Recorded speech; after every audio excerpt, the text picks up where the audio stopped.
In November 2007, the murder of 21-year-old Meredith Kercher, a British exchange student studying in Perugia, Italy, shocked the world.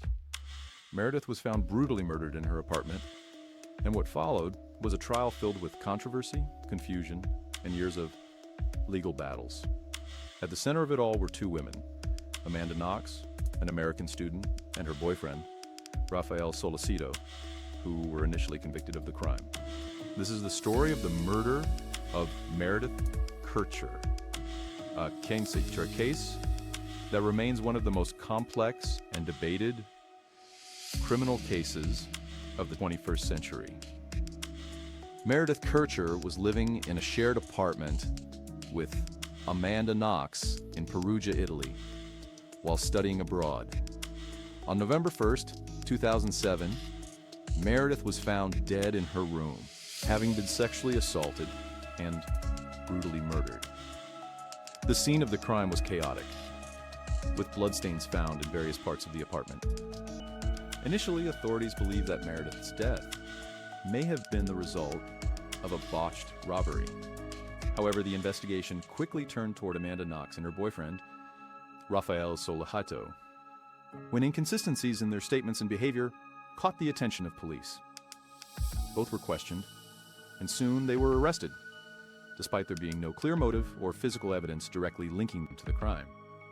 The investigation into Meredith's murder quickly took a sensational turn. Italian police pointed to Knox and Solicito after discovering a series of suspicious details, including a bloody footprint in the apartment and evidence suggesting the involvement of a third party. The media frenzy surrounding the case only intensified as new developments continued to unfold. Amanda Knox became the center of attention. The public viewed her as an eccentric, emotionally distant woman, and her behavior, ranging from odd social media posts to a perceived lack of grief, fueled suspicions. Her emotional demeanor, or lack thereof, led some to believe that she was hiding something. Rafael Solicito, a quiet, reserved young man, was arrested along with her. The prosecution argued that Knox and Solicito, aided by a man named Rudy Guid, had killed Meredith during a violent confrontation. Guid, an Ivorian immigrant who had been in the apartment that night, was found guilty of the murder and sentenced to 16 years in prison.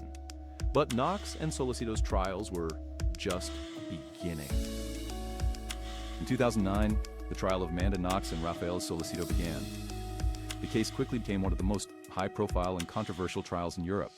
The prosecution relied heavily on circumstantial evidence, including claims that Knox's DNA was found on the victim's bra clasp and Solicito's presence near the crime scene. However, there were also serious flaws in the prosecution's case. The forensic evidence was weak, and many believed that the prosecution's theory of the crime was implausible. The defense argued that Knox and Solicito were innocent and that they were victims of a biased legal system. Despite the lack of concrete evidence, both Knox and Solicito were convicted in December 2009. Knox was sentenced to 26 years in prison, and Solicito received a 25-year sentence. The conviction sparked outrage among Knox's supporters, who believed she was wrongfully convicted. The legal battle continued for years. In 2011, the appeals process began, and new evidence came to light. The defense team argued that the original conviction was based on flawed forensic evidence and unreliable testimony. DNA evidence used in the trial was called into question, and the key pieces of physical evidence seemed inconclusive at best. In 2011, the Italian court overturned the convictions of Amanda Knox and Rafael Solicito. Knox was released from prison after serving nearly 4 years, and the case was sent back to the courts for further. The murder of Meredith Kercher and the subsequent trials of Amanda Knox and Rafael Solicito left a lasting impact on the world, raising questions about the reliability of the legal system and the media's influence on public perception. The case sparked debates about justice, fairness, and whether Knox was truly guilty or a victim of a miscarriage of justice. While Knox and Solicito were acquitted, The pain of Meredith's murder still haunts her family, who continue to seek justice for her death. The case remains controversial, with some believing in Knox's innocence and others still suspecting her involvement. But what do you believe happened to Meredith Kircher? Was Amanda Knox truly innocent, or was she wrongfully acquitted? Share your thoughts in the comments below, and join us as we continue to explore the world's most high-profile and mysterious cases. If you found this video informative, don't forget to like, share, and subscribe for more true crime stories and in-depth investigations. Thanks for watching, and stay tuned for more.